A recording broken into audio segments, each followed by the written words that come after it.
제가 10년 이상 학생생활교육 전문가로 일하면서 느끼는 거지만 교실에서 하루를 보내다 보면 정말 다양한 문제가 한꺼번에 터져 나옵니다.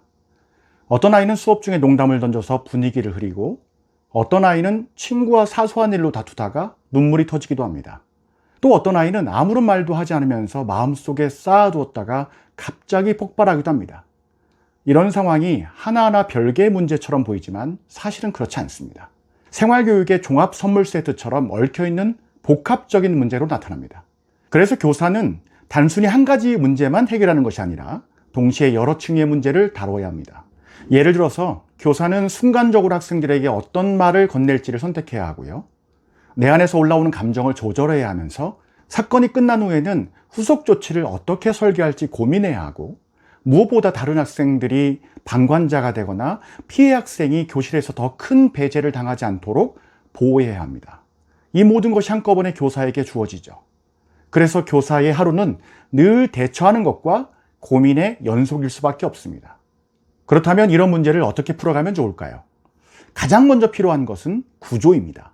밑바탕에 철학을 깔고요. 그 위에 교육을 건축하는 구조가 필요하죠. 단순히 이럴 땐 이렇게 하라 라고 하는 기술 몇 가지로는 버틸 수가 없습니다.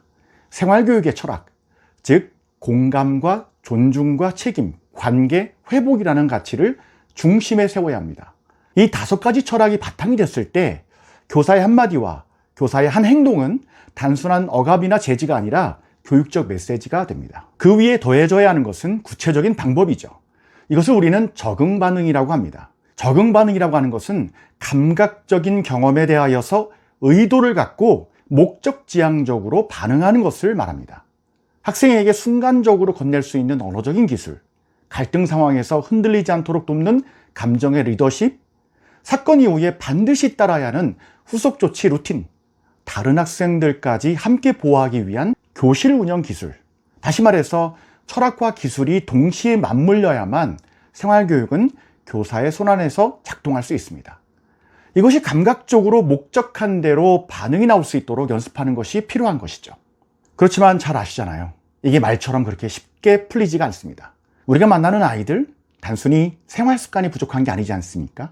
이미 심리적으로, 정서적으로 많이 힘든 상황에 있는 경우가 참 많습니다. 그런데 문제는 선생님이 그 아이의 내막을 자세하게 알 수 없다는 거예요. 개인정보 보호 때문에 알 수도 없고, 결국 우리는 아이가 겉으로 드러내는 행동만 보고 대처해야 합니다. 그러니 교사의 역할이 얼마나 수동적이고 방어적인 처지가 될 수밖에 없는지 선생님도 몸으로 느끼실 겁니다. 아이의 마음을 깊이 들여다보고 싶지만 현실에서는 눈앞의 문제 행동을 막느라 늘 불을 끄는 소방관처럼 움직여야 할 때가 많습니다. 게다가 여기에 학부모 민원이라도 생기면 어떻습니까? 왜 우리 아이만 문제 삼아요? 학교가 책임져라! 이런 말들이 날아들면 교사는 아이와 학급에 집중할 힘을 잃어버릴 때가 많습니다. 결국 가장 중요한 아이를 위한 교육적 개입조차 위협받는 상황이 되어버리게 되는 거죠. 선생님들은 다 이런 경험 있으시죠? 왜 이렇게 무기력하지? 왜 내 수업만 이렇게 늘 힘들까? 이런 생각 해보신 적 있으시잖아요?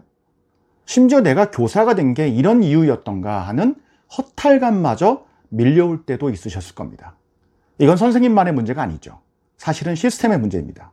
배우고 싶어도 연습하고 싶어도 제도와 환경이 뒷받침해주지 않는 현실 속에서 교사들은 늘 시간도 부족하고 자원도 부족하고 심지어 권한마저 부족한 상태에 놓여있던 겁니다. 이게 바로 생활교육의 가장 큰 한계점입니다. 제가 학생생활교육 마스터클래스라고 하는 유튜브 채널을 만든 이유도 바로 이러한 이유 때문입니다.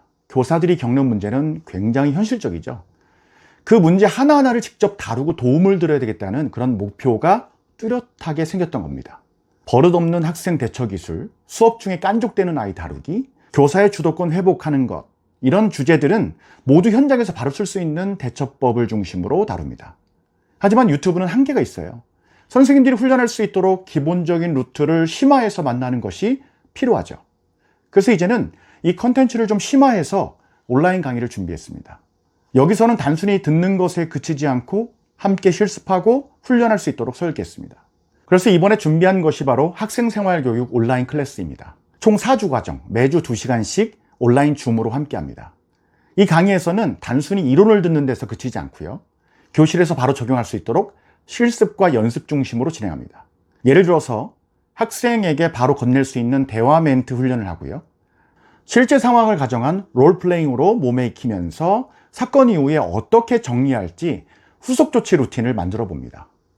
그리고 다른 학생들이 방관자가 되거나 상처받지 않도록 교실 전체를 살피는 시선도 함께 다룹니다. 이 강의는 생활교육의 철학과 기술을 교사의 언어와 행동으로 전환할 수 있도록 만드는 과정입니다. 다시 말해서 유튜브에서 얻은 지식이 교실 안에서 살아 움직이도록 돕는 강의죠. 관심 있는 선생님들은 영상 아래에 있는 링크를 클릭해 주시면 감사하겠습니다. 그리고 선생님들을 위해 작은 선물을 준비했습니다. 이번 강의에 참여하신 분들 가운데 추첨을 통해서 5분께는 재수강 기회를 무료로 드리겠습니다. 생활교육은 한 번 듣고 끝낼 수 있는 주제가 아니죠. 다시 배우고 반복적으로 훈련하면서 비로소 교사의 습관이 됩니다. 그래서 저는 선생님들이 한 번의 경험으로 끝내지 않고 지속적으로 연습할 수 있는 기회를 드리고 싶었습니다. 선생님들이 교실에서 흔들리지 않고 아이들과 관계를 다시 세워가면서 무너져가는 상황을 회복으로 바꾸어내는 그 순간, 그 여정을 함께하는 파트너가 되겠습니다. 감사합니다.